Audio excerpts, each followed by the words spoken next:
O podcast que você ouve agora é uma produção da Central 3.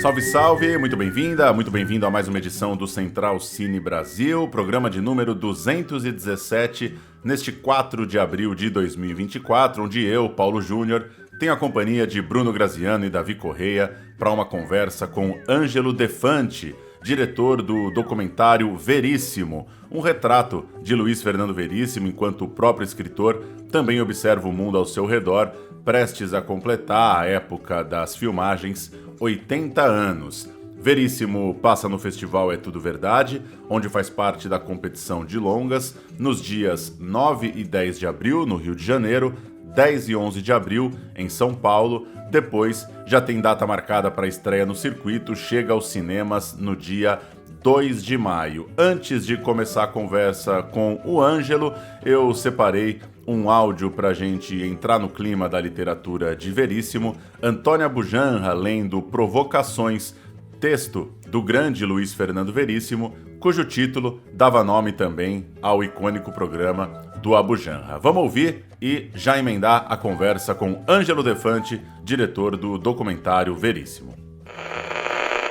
A primeira provocação ele aguentou calado. Na verdade, gritou e esperneou. Mas todos os bebês fazem assim, mesmo os que nascem em maternidade, ajudados por especialistas. E não como ele, numa toca, aparado só pelo chão. A segunda provocação foi a alimentação que lhe deram depois do leite da mãe. Uma porcaria. Não reclamou porque não era disso. A outra provocação foi perder a metade dos seus 10 irmãos. Por doença, falta de atendimento. Não gostou nada daquilo, mas ficou firme. Era de boa paz. Foram provocando por toda a vida dele. Não pôde ir à escola, porque tinha que ajudar na roça. Tudo bem, ele gostava da roça. Mas aí, lhe tiraram a roça. Na cidade, para onde teve que ir com a família, tudo era provocação. Provocação de tudo que era lado. Ele resistiu a todas. Morar em barraco. Depois perder o barraco. Que estava onde não podia estar. Ir para um barraco pior. Ficou firme. Queria um emprego. Só conseguiu um subemprego. Ele queria casar. Conseguiu uma submulher. Tiveram subfilhos subnutridos. Os que morriam eram substituídos. Para conseguir ajuda, só entrando em fila. E a ajuda não ajudava. Estavam provocando. Eram provocações. Gostava da roça, o negócio dele era a roça. Queria voltar para a roça. Ouvira falar de uma tal reforma agrária. Não sabia bem o que era. Parece que a ideia era lhe dar uma terrinha. Se não era outra provocação, era uma boa. Terra era o que não faltava. Passou anos ouvindo falar em reforma agrária, em voltar à terra, ter a terra que nunca tivera. Amanhã, no próximo ano, no próximo governo, ele concluiu. Ele concluiu que era uma provocação, mais uma. Finalmente ouviu dizer que desta vez a reforma agrária vinha mesmo, para valer, garantida, se animou, se mobilizou, pegou a enxada, foi brigar pelo que pudesse conseguir, estava disposto a aceitar qualquer coisa, só não estava mais disposto a aceitar provocação. Aí ouviu dizer que a reforma agrária não era bem assim. Talvez amanhã, talvez no próximo ano. Então protestou na 10ª provocação. Reagiu e ouviu espantado as pessoas dizerem, horrorizadas com ele: olha, violência não!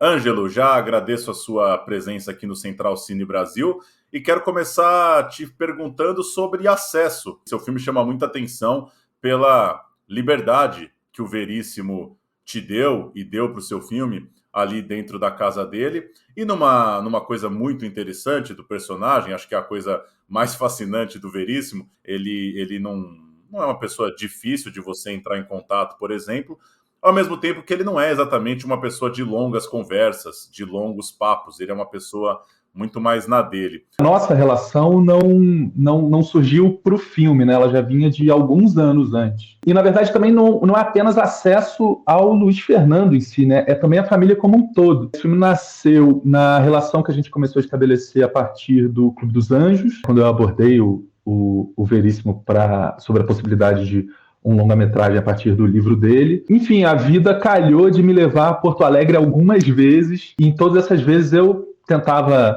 fazer uma visita, né? E a coisa acabou ficando natural. Então, assim, esse acesso de fato, né? Acho que tem alguns momentos em que isso surpreende até, né? A câmera de fato não teve restrição, isso eu tenho que salientar. Mas eu acho que também era uma relação já de confiança pré-estabelecida. Talvez se ela tivesse nascido para o filme, não sei, talvez algumas outras restrições teriam ocorrido, o que também seria natural, né? Um filme que tenta emergir na vida de um escritor, mas também na vida de uma casa, e principalmente na vida das pessoas que rodeiam, né, que criam esse contexto. Ele até perderia o sentido também se não fosse uma relação de confiança prévia, né? Então tem esse ponto, né, falando do acesso. Daí sobre o Veríssimo em si, dele ser receptivo e muito introvertido, né, é um pouco um dos baratos e o grande desafio do filme, porque ele, para todos os efeitos, ele é quase um anti-personagem, né? Ele é muito calado, ele tem movimentos lentos, ele passa... até o ofício dele faz com que ele fique a maior parte do tempo sentado, e até quando ele não está trabalhando, ele também está sentado e está sempre muito observando. Então, o jogo do filme é também fazer algo semelhante, né? Fazer no tempo do Veríssimo e nos modos dele, também fazer um filme que seja observador. Só que talvez fazendo com que o feitiço interaja com o feiticeiro, né? Então, se o Veríssimo observa muito o mundo, talvez o filme devolva um processo de observação, mas tendo ele como objeto observado. A gente sabe que o Veríssimo tem esse texto luminoso, essa obra muito, muito inquieta e surpreendente sempre, né? Sempre busca muitas viradas. Então, quem conhece a obra, olha para aquele senhor e sabe que provavelmente ali dentro da cabeça dele está acontecendo uma profusão de pensamentos muito grande. E aí é o que eu queria um pouco tentar exercitar no filme, né? Que as pessoas também executassem essa profusão de raciocínios, mas tendo ele como eixo. Então foi um pouco por aí. É engraçado, no meio do filme tem uma pergunta, né, de uma entrevista que é feita com ele, que a pergunta é verdade que você não consegue dizer não? e eu acho que é um pouco isso o Veríssimo. Assim, ele é tão também introvertido que ele é muito procurado e ele não consegue dizer não para as pessoas. Essa pergunta vale para a própria entrevista em si que está acontecendo ali, que não é uma entrevista tão profícua, mas também para o próprio filme, né? Quando eu abordei o Veríssimo e propus, posso fazer um filme sobre os seus dias? E ele também foi incapaz de dizer não. Ângelo, seguindo nessa toada da sua intimidade, relação de intimidade com o Veríssimo, conta um pouquinho mais como é que foi a participação dele fora das câmeras. Assim, eu fiquei curioso assistindo o filme, se o Veríssimo realmente ele teve total abertura assim de Ângelo, é contigo e não me pergunte nada, faça o que você quiser, ou se em algum momento ele batia uma bola, fazia alguma sugestão. E, por último, se ele assistiu o filme, né, em algum momento. Vamos lá, até começando pelo fim, ele não assistiu o filme ainda, mas vai assistir em breve. É engraçado isso de trocar a bola sobre o filme, porque, na verdade, para ele e para a família, eles estavam apenas vivendo a vida, né? Eu acho que muito cedo mesmo, assim, no primeiro dia, na metade do primeiro dia, eles já perderam um pouco a consciência do filme. Então, o que eu enxergava uma cena, a melhor posição de câmera, o melhor momento para trocar essa posição de câmera, e o que está acontecendo, né? O que eu tenho como início, meio e fim desse evento que está na minha frente, para eles era simplesmente a vida. Então, eu acho que até eles tinham um certo ceticismo se o que estava acontecendo de fato era cinema, era algo articulável. E isso gera também uma relação de confiança, né? A gente está aqui abrindo as nossas vidas e vivendo as nossas vidas para alguém fazer alguma coisa com ela. Mas não teve muita troca, né? E também acho que tem o outro lado que por mais que a invisibilidade não exista, eu estava sempre jogando com ela, né? Então, eles estão tocando os afazeres deles como eles fariam se tivesse ou não tivesse uma câmera ali. E eu, no canto, não podendo atrapalhar isso e tentando registrar da melhor forma. Até teve uns momentos, sei lá, num deslocamento, em alguns momentos em que eu, sei lá, dava uma topada num móvel e fazia um barulho e todo mundo virava a cabeça para ver da onde estava vindo aquele barulho. Eu pensava comigo, meu Deus, estraguei a sequência. E para eles não, eles estavam só olhando um barulho que aconteceu na sala deles e voltaram para a vida. Então eles tinham muito pouca consciência do que estava sendo feito, né? Eu lembro de um momento, já mais no fim, que o Veríssimo me perguntou assim, isso foi curioso, porque ele perguntou, mas não vai ter nenhuma câmera na mão mesmo? Ele ficou surpreso do filme não ser, da câmera não entrar e sair dos espaços ou seguir as pessoas, né? E isso era um pouco da proposta inicial, né? Que a gente observasse ele como ele observa. Então, desse jeito um pouco parado, né? Mal sabia ele que eu estava seguindo a conduta dele. Eu acabei virando uma espécie de rotina também da casa. E eu acho que eu me preocupei com isso e consegui demonstrar muito cedo. Tanto eu estando ali quanto não estando ali, para mim, eu queria que as coisas fossem as mesmas. Então, às vezes, um dia eu chegava de manhã e não ficava até a noite, outro dia eu chegava só para a noite, e eles foram vendo, quando o Ângelo está aqui ou não, é tudo igual. Então, vamos seguir, o Ângelo está fazendo o que ele tem que fazer. E, claro, quando não estava gravando, a gente tinha também uma interação normal, né? Então, às vezes, eu almoçava com eles, e aí, por consequência, não filmava. E eu acho que eles foram também me permitindo me infiltrar na vida da casa. E eu acho que isso está na tela, isso foi para a tela. Assim, acho que foi muito saudável para o filme, de todo mundo se acostumar e eu virar um item como outro qualquer, assim, um móvel como uma porta ou um adorno de parede. Acho que no fim eu acabei virando isso para eles. Só complementar, pedir um complemento da resposta, e dentro dessa relação, o que para você foi mais imprevisível? Fico até com dificuldade de dizer, assim, porque é um tipo de filme que a gente começa a fazer sem saber se tem um filme, né? Eu acho que até na conclusão da filmagem, eu não sabia se eu tinha um filme ainda. Foi realmente manuseando algum tempo depois na montagem, sabia? Não sei, falando dentro do filme, tem um negócio também que o Veríssimo, ele é conhecida e reconhecidamente uma pessoa muito, muito, muito tímida, né? Mas é curioso ver essa timidez em ação, né? Essa timidez ocupando um lugar, entrando em atrito com os espaços e com o que a gente poderia chamar de vida normal, né? Uma coisa é uma pessoa ser tímida numa entrevista, ou ela própria dizer isso e ser um pouco taciturna e monossilábica em respostas. Mas como é que isso funciona, né? Como é que é a engrenagem disso? É por isso que eu acho que é tão importante quanto esse Veríssimo protagonista é o contexto, se não mais.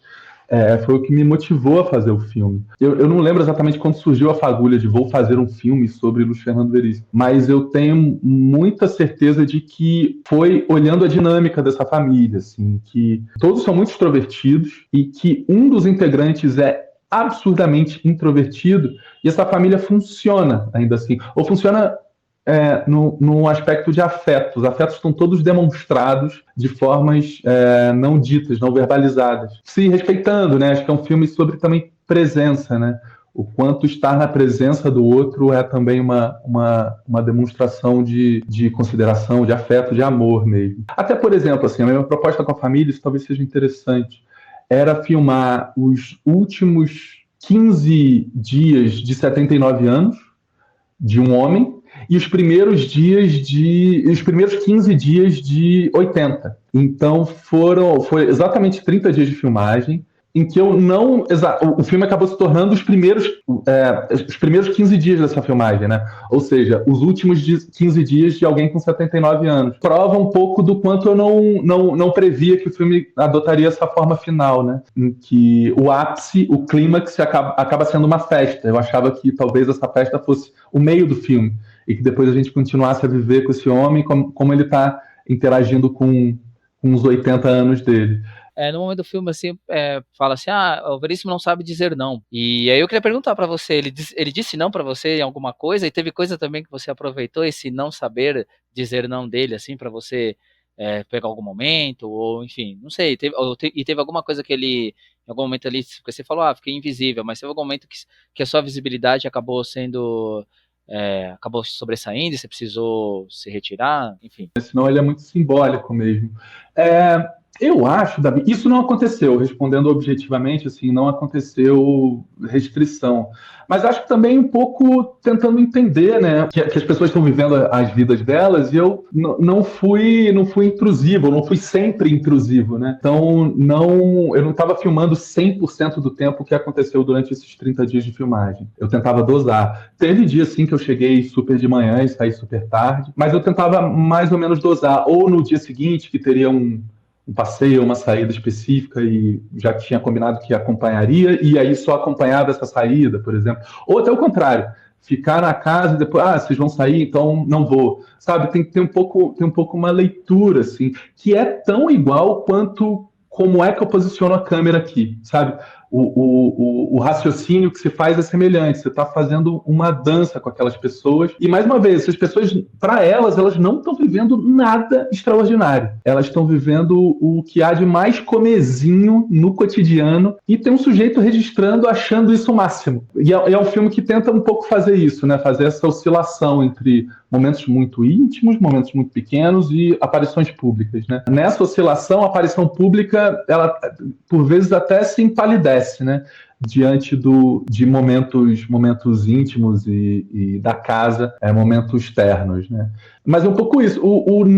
Eu não levei, mas eu acho que foi com muito cuidado, assim. Eu não detestaria talvez levar esse não, né? Dizer, ser acusado de que estou entrando muito. E se aconteceu, foi de maneira natural, assim. Foi demonstrando para eles como seria uma filmagem. Uma outra coisa que a gente tinha era, em geral, a gente bota uma fita, né, da luz vermelha que tem na frente da câmera, porque isso pode refletir, né, aparecer em algum lugar. Mas o meu acordo com eles era ter sempre a luz à mostra. Então, quando estava filmando, essa luz aparecia, eles sabiam. Quando não estava apagada, eles também ficavam sabendo. E eles viram que a câmera está ali, mas não tá filmando. É isso mesmo, Ângelo?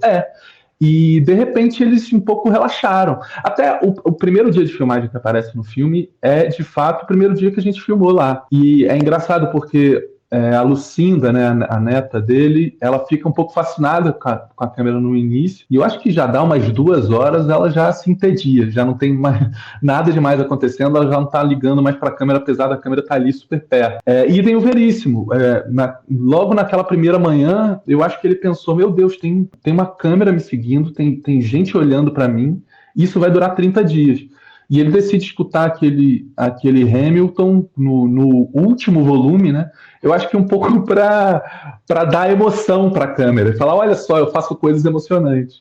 Mas também, já logo depois do primeiro almoço, ele viu, eu não vou conseguir manter isso por 30 dias, que esse pessoal aí se vire. E, Ângelo, seu filme tem uma forma muito, muito aparente, muito rígida. Você vai contando ali os dias até o aniversário do seu personagem e vai, né, como você já citou, e aí pedaços das suas respostas, com uma coisa muito clara, né? Então a câmera está sempre fixa, você está sempre acompanhando ali uma rotina, e acho que isso tem uma coisa muito legal, que seu filme tem o ritmo do seu personagem, né? Acho que é um filme que corresponde à maneira com que o Veríssimo toca a sua vida, e até se a gente for viajar um pouco, com o que ele escreve, né? Porque o cronista é alguém muito rígido também com a forma e com o espaço e com uma certa rotina em construir seus textos.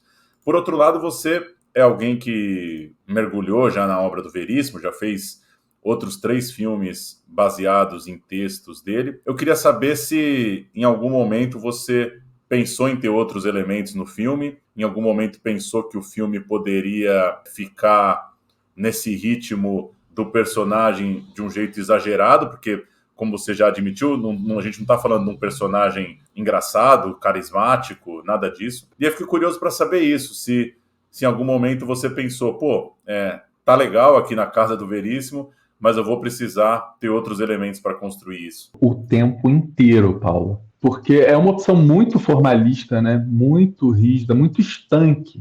E eu logo pensava, meu Deus, não, será que eu não abandono essa aposta que eu estou fazendo? É uma aposta, né? A gente investe numa coisa muito insegura, como eu falei antes. Não é nem que eu comecei as filmagens não sabendo que filme eu teria. Eu terminei não sabendo se eu tinha um filme. Caramba, será que eu tenho um filme? Será que eu não faço uma câmera na mão e cometo uns desvarios aqui para agitar a coisa? Mas me mantive fiel a essa proposta, né, de seguir um personagem pela forma de observação dele. E sim, pensava em ter outros elementos. Isso é curioso, porque eu achava que, tá bom, posso ser esse formalista aqui, mas talvez eu também possa ter alguns registros de cenas com coisas ditas em off, coisas mil, né? Seja uma crônica, um texto do Veríssimo, sejam entrevistas. Eu até pensava que, porque o Veríssimo estava muito ativo na época ainda, né? Se eu não me engano, estava escrevendo, acho que não era mais a época de 3 textos por semana, mas eram 2 textos por semana. E aí, quem sabe, enquanto eu estava vivendo aquilo ali, eu podia ter os textos que ele estava publicando no jornal, sendo ditos em off em algum momento, por algum membro da família, por mim mesmo, e aí a gente fazer um pouco esse contraste entre o que o sujeito está vivendo, e tinha textos que ele fazia sobre textos muito pertinentes sobre a realidade política ali. O país estava vivendo um pós-impeachment naquele ano, e a ressaca do impeachment, e também, às vezes, textos ficcionais, todo em diálogo, e eu não conseguia saber de onde ele estava tirando, de onde ele tirou aquilo. Porque eu estou acompanhando ele sempre, meu Deus, a cabeça realmente está sempre fervilhando coisas muito díspares, né? Tem muita gaveta nessa cabeça. Mas aí, o que aconteceu? Logo na primeira semana, eu fiz uma dessas entrevistas, que eu pensava que podia ser em off, com a Fernanda, com a filha mais velha do Veríssimo. E, Paulo, foi uma entrevista belíssima, assim. Foi uma entrevista tão boa que ela me provou que eu não precisava de entrevista. Tem um paradoxo aí, mas que talvez eu possa explicar. Primeiro, ela me atentou para uma coisa ela talvez tenha me atentado para o que eu já estava fazendo, que era a casa é também um personagem, é um integrante daquela família como qualquer outro. A casa quase que tem um sobrenome Veríssimo, né? O Luiz Fernando foi criado naquela casa, a Clarissa também, irmã dele, ambos filhos do seu Érico e da dona Mafalda, foram criados naquela casa. Os 3 filhos do Luiz Fernando e da Lúcia foram criados naquela casa, e agora está todo mundo já adulto, com também seus filhos, como a Lucinda e o Davi também estão sendo criados naquela casa, né? É uma casa que tem um pouco tempo, né? Ela abriga também o tempo, a travessia de gerações. Assim como ela abriga uma pessoa e outra, ela também abriga a transferência dessas pessoas, né? Transferência de gentileza, transferência de sentimentos. E eu via que eu estava fazendo isso com a quantidade de batente de porta que tinha no material e que acabou tendo no filme, né? A gente um pouco atravessa os cômodos, a gente está em outro cômodo registrando o que tá acontecendo no seguinte. E também os planos gerais, né? São muito raros nos filmes os planos individuais, os primeiros planos. Close tem apenas um até. Eu tinha realmente essa preocupação de oscilar entre uma pessoa e o contexto dela, né? Uma pessoa que influencia o contexto dela e também é influenciada. Era um pouco também uma das minhas propostas, assim. E essa entrevista com a Fernanda foi muito emocionante. Ela se emocionou, me emocionei. E quando ela falou disso da casa. E uma outra coisa até também já que a gente já tratou antes, que era a dinâmica da família que Berá circulava muito inaudito. As pessoas se amam desbragadamente e elas não precisam dizer isso o tempo todo. Isso está nos gestos, mas está, na verdade, nos pequenos gestos, né? Está numa ajeitada de cabelo, nas pessoas não ocuparem o sofá que aquela pessoa gosta, nas pessoas perguntarem constantemente quanto está o jogo de futebol, que ninguém se interessa muito, mas se interessa porque um dos membros se interessa, né? Então, as coisas oscilam muito nisso. E também, né, as pessoas convivem há tanto tempo e ainda assim vão frequentar os debates e ficam super interessados nos debates, né? Os olhos brilham quando um dos membros está no palco falando alguma coisa. Então, essa entrevista com a Fernanda me abriu os olhos do filme que eu já estava fazendo. Acho que ela verbalizou de outras maneiras e me deu mais base para continuar nessa proposta. Que ainda assim eu fiquei meio bambo nela, de meu Deus, será que eu não faço uma câmera na mão e zoom para lá e para cá e agito? Mas que me mantive fiel até o fim e, enfim, e que vai lá, orientou até o processo de montagem, orienta até essa nossa conversa aqui agora. Ângelo, o Luiz Fernando Veríssimo, né, muito conhecido aqui no Brasil e tal, teve o auge ali, talvez nos anos 80 e 90, né, principalmente com a Comédia da Vida Privada, que se tornou uma série de televisão e que foi muito popular. Talvez para um público mais jovem que não conheça, a gente pode comparar como se fosse um Porta dos Fundos da época, né? Que colocava comédia de costumes no vídeo, na televisão. Ao mesmo tempo, como você falou, né, é um filme sobre um homem, os últimos 15 dias de um homem de 79 anos. Então, se esse filme for exibido, sei lá, na República Tcheca, num público que nunca leu Luiz Fernando Veríssimo, esse filme pode ser visto como um filme sobre um homem velho, sobre um homem antigo, a intimidade de um homem nesse período da vida. Ao mesmo tempo, me intrigou que o Veríssimo, com toda essa consagração, isso, de certa forma, é mostrado no filme em alguns momentos, né?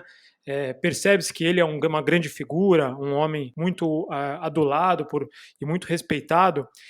Ao mesmo tempo, ele transparece uma figura sóbria de uma maneira assim intrigante, né? Quer dizer, ele não é nem um nostálgico, nem um cara que se entregou à modernidade, ele não é nem um cara exagerado de extremos, não é um beberrão e também não é um abstêmio, assim, ele não é uma figura de excessos, né? E ele também, ele não nega, né? Ele assiste a matéria de televisão sobre ele lê o jornal sobre ele, mas também ele não demonstra em nenhum momento alguma afetação de vaidade em relação a isso. Você que teve nesse momento de vida especial dele, o que você entendeu sobre como esse homem, assim, internamente, o que você refletiu de mais filosófico, assim, sobre esse homem chegando, talvez no fim da vida, que se postergou, né, porque ele ainda está vivo, mas desse momento de consagração? Boas perguntas, Bruno. Vamos por partes aí. Poxa, super pertinente a comparação com Porta dos Fundos, né? O Comédia da Vida Privada, quem viveu ali os anos 90, que basicamente a TV era o único entretenimento de massa, né? Ainda é hoje, mas divide esse pódio com muitos outros. Comédias foi um acontecimento, né? O Veríssimo, na verdade, já vinha de antes, né? Ele escreveu para a TV Pirata, ele escreveu para o Programa Legal, aquele programa que tinha com o Pedro Cardoso e o Luiz Fernando Guimarães, né? Até chegar no Comédias. E o Comédias teve 3 temporadas, foi realmente fez muito sucesso. A primeira temporada era toda baseada na obra do Veríssimo. A segunda começou a oscilar entre ter um pouco da obra do Veríssimo e ter coisas já originais, e a terceira temporada já era toda original. Mas não exatamente um original desgarrado, né? Era já um original com o espírito do Veríssimo, com o espírito das coisas que o Veríssimo escrevia. Então, foi um autor que ele foi, e é até hoje, muito assimilado, né? Uma coisa rara. A gente é um país que lê pouco, nossos índices de leitura são baixíssimos, né? A maior editora do país costuma ter as edições com 1.500 exemplares, né, num país de 210 milhões de pessoas. É quase uma vergonha a gente ter essa relação com a leitura. E esse é um sujeito que explodiu essa tampa. E as pessoas sabem o que é um estilo vericiano. Mas ele fez muito sucesso nos anos 90 na TV, mas nos anos 2000 ele virou um mastodonte de vendas, né? Já vinha desde os anos 80, vendia muito nos anos 90, mas nos anos 2000 ele explodiu, ele só perdeu mesmo pro Paulo Coelho. Muitos anos lançando mais de um livro por ano. Então, foi um sujeito que penetrou na cultura, não só porque vendeu muito, mas também de um estilo, né, de um modo. Daí, como você fala da montagem, do quem vê de fora, isso foi uma obsessão na montagem, em que uma pessoa que não conhecesse o Veríssimo tivesse também um outro tipo de jornada, que o filme não fosse só para os fãs e para quem quer saber mais sobre esse escritor já conhecido. Não. Então, o filme, você deu o exemplo da República Tcheca, falemos dos tchecos. Eu acho que um tcheco poderia ver esse filme como um senhor que vive numa casa e que tem pessoas ao redor dele, e até não à toa, as primeiras cenas também, né, da fisioterapia. Então, é um senhor que está ali tentando combater também inexorável passagem do tempo e a inexorável ruína do corpo, né? Com uma fisioterapia muito discreta, mas ainda assim é algo, né? Ele até tem dificuldade de fazer movimentos básicos. Então, é um senhor que tá com algumas questões. A gente sabe que ele vai fazer 80 anos e o que a gente pensou muito sempre foi como seria essa cadência. Então, tá bom, é um senhor que às vezes escreve ali naquele computador. Talvez seja um escritor que publica. É um escritor que publica que é abordado até por o pai com seus filhos, né? Então ele talvez seja conhecido pelas pessoas. Até que chega no meio do filme e a gente entende que tem uma certa coisa aclamatória, né? Para alguém apresentá-lo como um dos maiores escritores do Brasil. E aí essa chegada dessa efeméride dos 80 anos também significar algo não só para aquela família, mas para as outras pessoas, né? Especialmente para Porto Alegre, para um teatro inteiro bater parabéns, cantar parabéns para um de seus, né?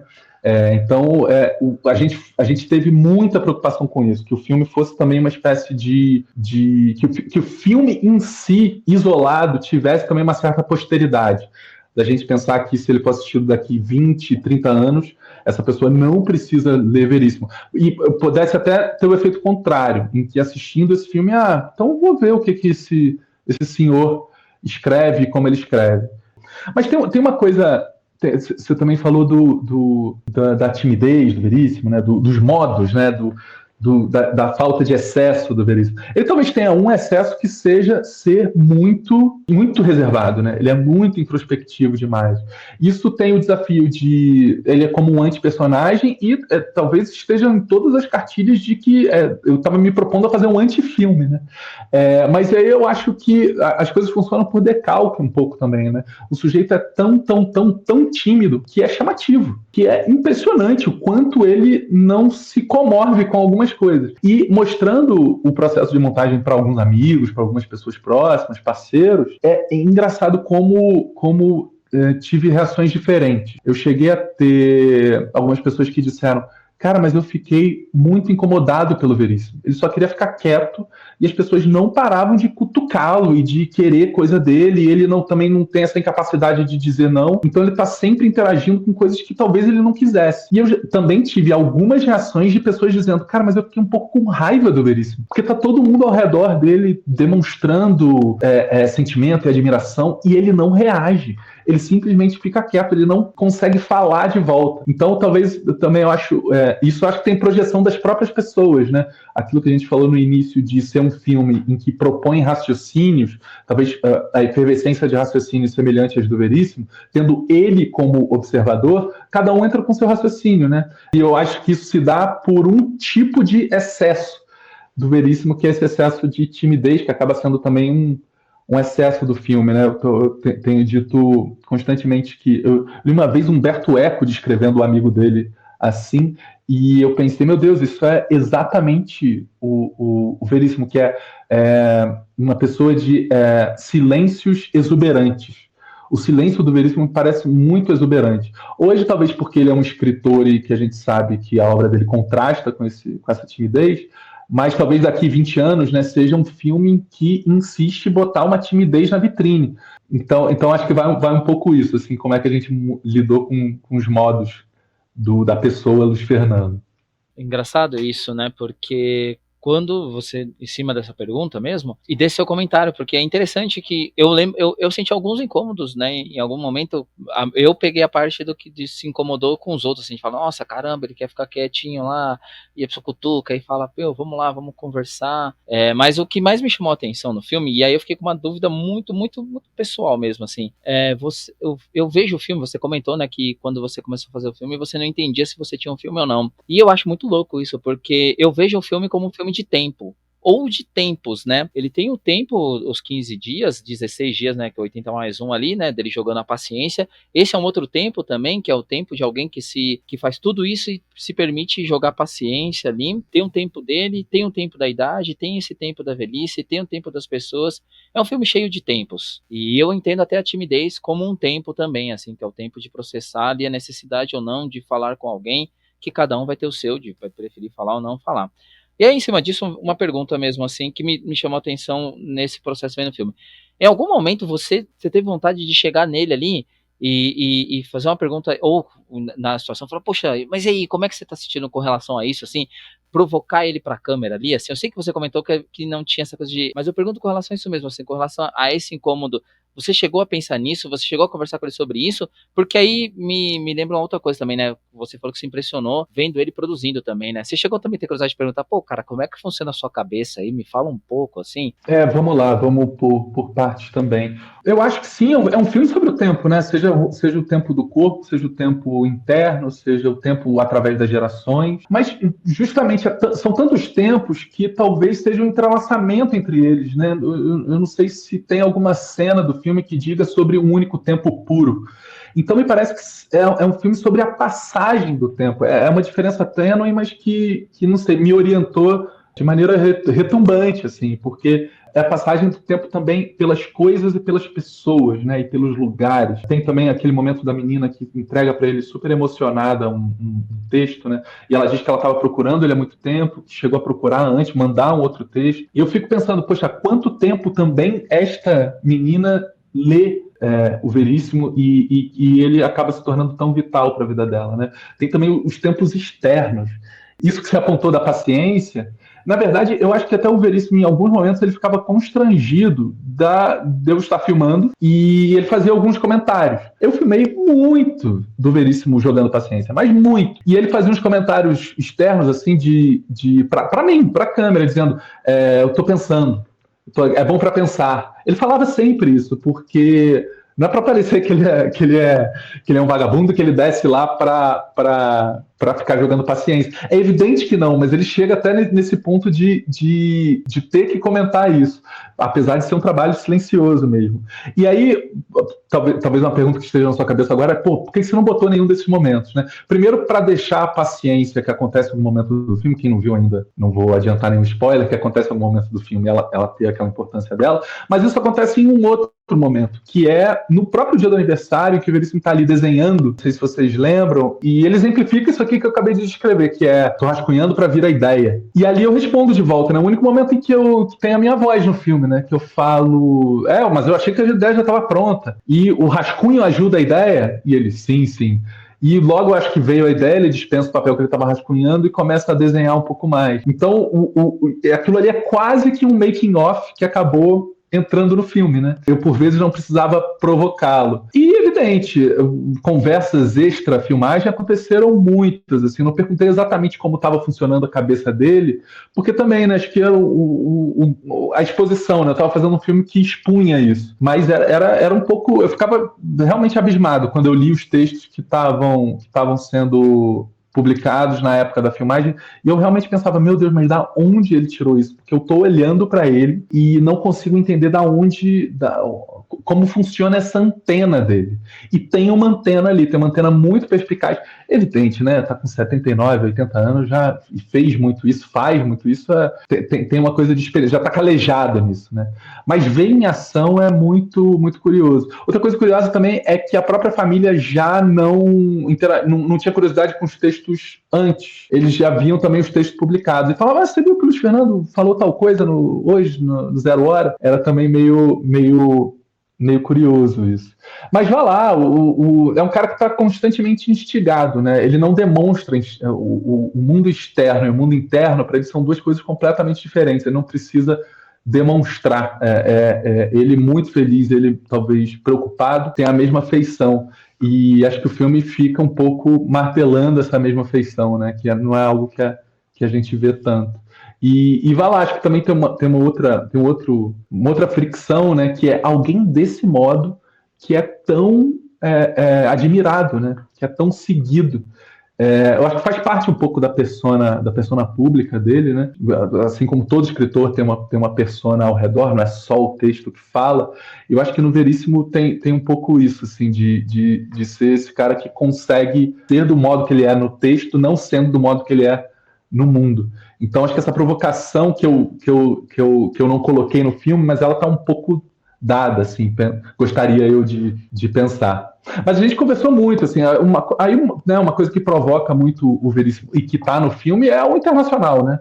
Tem uma entrevista ali super formal com várias perguntas sobre a vida enfim, sobre temas elevados. Quando vem para o internacional, ele fica um pouco mais eloquente.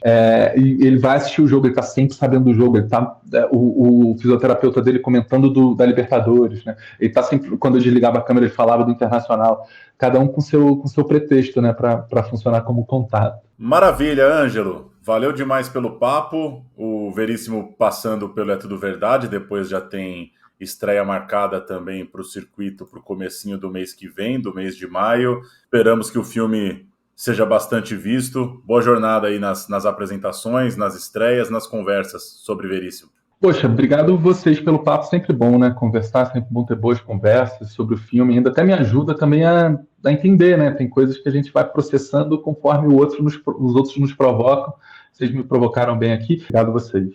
Então, pessoal, Veríssimo. Acho que o papo deixou claro para quem não assistiu o filme ainda, que é uma imersão muito densa, muito próxima do personagem, muito caseira, né? Como o Ângelo deixa muito claro, o filme tá na companhia dessa família por 2 semanas ali no filme, 1 mês, né, em filmagens propriamente ditas. Eu gostei dessa proximidade, eu acho que tem um olhar interessante, eu acho que interessante o Ângelo falar do incômodo, porque de fato você está vendo uma pessoa idosa ali com todas as complicações, principalmente físicas, que isso causa, né? E ao mesmo tempo, eu acho que o filme tem essa densidade do Veríssimo. Pode soar meio hermético para alguns, né? É o risco do documentário, mas eu acho que o filme consegue nos colocar dentro da casa de uma pessoa que muitos e muitos brasileiros leram por toda a vida. Perfeito, Paulo. Concordo com tudo que você falou e eu acho que é um filme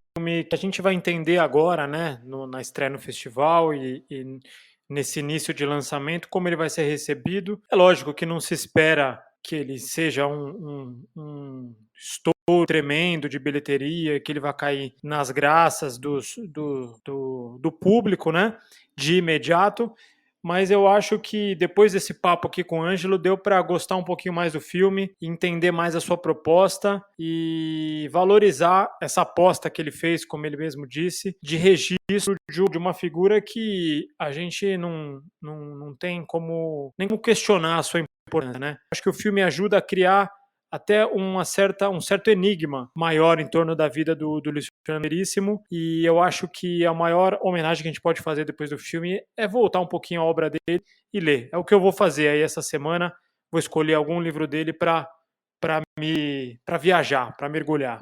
Nossa, em cima disso aí, né, Bruno? É muito louco mesmo como ver o filme aguça isso, né? Então eu acho que, como ele mesmo comentou ali, tantas coisas que abordou, para mim acho que o filme cumpre o seu papel ali de você ter vontade, né? Que ele até falou assim, quem não conhece o Veríssimo vai querer conhecer, com certeza, porque você fica muito instigado. E eu fiquei, né, até ia comentar isso na entrevista, mas acabou passando ali, que uma brincadeira, né, que eu não sei vocês, assim, mas eu, a partir de agora, pelo menos eu vou tomar cuidado para não ficar muito distraído, né, porque, como o próprio Luiz Fernando disse umas 3 vezes ali, né, se distrair, você tá com 80 anos, cara. Então, cuidado aí, vamos todo mundo tomar, ou se você quiser ter 80 anos, você se distrai aí de boa, e é legal, né, a cabeça dele ali, como é que vê, como é que ele leva as coisas, né, você vê que ali, acho que nesses pequenos detalhes você pega a grandiosidade da pessoa e por que esse espírito vive tão bem na sua obra, né? Tipo, tá ali, né? Porque é ele, né? Por mais que a gente veja uma pessoa tímida ali, muitas vezes retraída, mas você vê, para mim o filme passa a essência dele mesmo, assim. É interessante essa coisa da relação com a literatura, porque a gente até falou um pouco disso, né? Isso não é apresentado no filme, o filme opta por basicamente observar aquela casa, aquela família e os costumes. Em algum momento poderia ter, talvez, eu confesso que eu sinto um pouco de curiosidade de ver o Veríssimo um pouco mais confrontado com os seus textos. Ele não é o tipo de escritor que se permite muito isso e que deixa isso fluir muito, né? O filme tem até algumas passagens de homenagens, de debates, e o Veríssimo não é um cara que vai ficar elaborando muito sobre a sua escrita, né? Acho que isso não chega a ser uma frustração para quem acompanha a obra do Veríssimo, porque não é surpresa para ninguém esse jeitão dele, mas é curioso, né? É um filme sobre um escritor que tem muito pouco de texto e de literatura. Mas aí eu te pergunto, Paulo, em que momento ali você acha que poderia entrar? Não sei, é uma pergunta muito, né? Eu sei que é muito ampla, assim, mas em qual momento você fala, poxa, acho que aqui é o momento ideal, tem um momento ali específico. Porque eu confesso que assim, eu gostei dessa escolha mesmo. Eu acho que não ter colocado até foi interessante para dar um outro andamento pro filme ali, assim. Talvez eu penso que se colocasse, ia ter que colocar muitos mais, assim. Eu não sei que insert algo, por isso que eu tô perguntando pra você, assim, que insert, mas você fala, poxa, acho que aqui tem... Mas eu acho que é uma decisão muito firme, assim, por isso que o que me chama muita atenção do filme é essa rigidez formal mesmo. É como você fazer um filme sobre um músico e não querer ter ele tocando, né? Sobre fazer um filme sobre uma grande cantora e não querer ter ela cantarolando, um sucesso. Acho que o filme tem uma segurança muito grande de não querer entrar nisso. Também não sei se o Luiz toparia entrar nisso. De fato, ele não é um cara que vai pegar o livro dele e vai ler um trecho para você, sabe? Ele é uma pessoa muito mais discreta e de poucas palavras. Mas eu acho que é um dado interessante do filme. Um cara com uma estante tão grande, né? Um dos escritores mais produtivos aí da história do país, com certeza. E o filme não está exatamente mergulhado nisso. Mas não acho que é um demérito, não. É o olhar que o filme teve mesmo. Eu também não acho. Eu acho que foi uma aposta, assim, muito, muito válida. Para esse filme é o que tinha que ser, né? Tem outro documentário feito recentemente que acho que pode chegar mais um pouquinho na vida contada do Veríssimo através de entrevistas de pessoas próximas. E com certeza, quando esta figura vier a fazer a passagem, também vão sair especiais de televisão, curtas e até outros documentários sobre a sua obra. E a obra em si também vai ser muito, muito adaptada, né? Eu lembro que quando eu fazia faculdade, a gente tinha que produzir curtinhas e os dois autores que a gente podia escolher era Nelson Rodrigues e Luiz Fernando Veríssimo. Então, só na faculdade ali já tem uns 40 curtas com texto do Veríssimo. E é isso, é uma figura que ainda vai ser muito, muito explorada na tela. Mas esse filme em si, eu acho que vai ser guardado na prateleira como um filme especial. Boa! Valeu, gente! Até a próxima! Valeu, Davi, valeu, Paulo. Valeu, Paulo, valeu, Bruno. O festival É Tudo Verdade e acontece até 14 de abril, sessões gratuitas em São Paulo e no Rio de Janeiro. A partir de 15 de abril, os curtas da Mostra Brasileira entram também de forma online. E além de Veríssimo, os longas brasileiros em competição são Diamantes, de Daniela Thomas, Sandra Corvelloni e Beto Amaral, Fernanda Young, Foge-me ao Controle, de Suzana Lira, Hoje é o Primeiro Dia do Resto da Sua Vida, de Bel Bechara e Sandro Serpa, Inutensílios, do Bruno Jorge, Lampião, Governador do Sertão, de Volney Oliveira, e Tesouro Náterrer, de Renato Barbieri. Também o novo filme da Helena Souber, um filme para Beatrice, como filme de abertura. Luiz Melodia, No Coração do Brasil, da Alessandra Dorgan, como obra de encerramento, além de retrospectiva para Tomás Farcas e outros títulos brasileiros na programação da mostra O Estado das Coisas, como Ana Mariani, Anotações Fotográficas, do Alberto Renault, Brizola, do Marco Abujanra e Retomada, do Ricardo Martensen. Tá tudo lá em etudoverdade.com.br. Para registrar as estreias, neste 4 de abril, além de Uma Família Feliz, do Zé Eduardo Belmonte, que foi tema do nosso programa anterior, chegam aos cinemas Domingo à Noite, de André Buchatsky, com Marieta Severo e Natália Lage, e o infantil Meu Amigo Lorenzo, de André Luiz Oliveira. E para fechar, listar os vencedores do Prêmio Sesc Melhores Filmes, seleção que fica em cartaz no Cinesesc, em São Paulo, evento muito tradicional, já na sala lá da Rua Augusta, que dessa vez celebrou como prêmio da crítica, melhor filme nacional para Mato Seco em Chamas, de Joana Pimenta e Adirley Queiroz. A melhor direção ficou com Kleber Mendonça Filho por Retratos Fantasmas, que levou também o prêmio de melhor documentário. A crítica ainda premiou como melhor roteiro Carolina Markovics, com Pedágio, melhor atriz Vera Holtz, por Tia Virgínia, melhor ator Ailton Graça, por Mussum, o Filmes, melhor fotografia Joana Pimenta, por Mato Seco em Chamas, e melhor direção de arte Ana Mara Abreu, por Tia Virgínia. Já o prêmio do público, que também é convidado a votar na plataforma do Sesc, melhor filme nacional foi para Retratos Fantasmas, do Kleber Mendonça, que ficou também com os prêmios para o público de documentário e de melhor direção. O melhor roteiro para Lusa Silvestre e Micael de Albuquerque, por O Sequestro do Voo 375, melhor atriz e melhor ator também para Vera Holtz e Ailton Graça, a melhor fotografia com Heblin Jr., de O Sequestro do Voo 375, a melhor direção de arte para Juliana Lobo e Thales Junqueira, por Meu Nome é Gal. É só acompanhar a programação do CineSesc, essa chance já tradicional no início do ano de rever os melhores filmes da última temporada.